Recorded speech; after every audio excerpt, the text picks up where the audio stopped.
আসসালামু আলাইকুম ওয়া রাহমাতুল্লাহি ওয়া বারাকাতুহু। দেখুন, মক্কায় পাহাড়ের পাদদেশে এই যে কি বিশাল বিশাল ঘাস, মাশাআল্লাহ।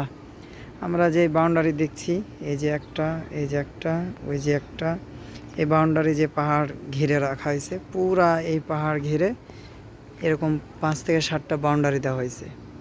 মাশাআল্লাহ। আমার ক্যামেরায় চাঁদ দেখা যাচ্ছে না, তবে চাঁদও দেখা যাচ্ছে এখন বিকেলবেলা। এই যে চাঁদ উঠেছে।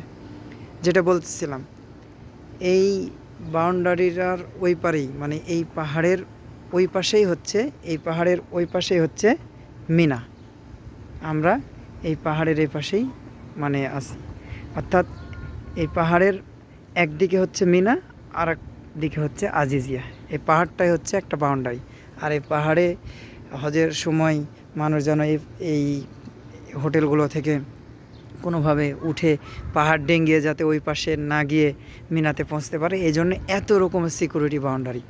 আপনাদেরকে কেমন করে দেখায়, এই যে দেখতে পাচ্ছেন যে বাউন্ডারিটা, এই বাউন্ডারিটাই কিন্তু শেষ না। এই বাউন্ডারির ওই পারেও আরও একটা বা দুইটা বাউন্ডারি রয়েছে, এটার ওই পারেও। এবং এই পাহাড়ের উপর দিয়ে ম্যাপ দিয়ে দেখলে বোঝা যায় আপনার ভিআইপি কিছু হোটেল আছে, রাস্তা আছে, রাস্তার পাশেই ভিআইপি হোটেল আছে।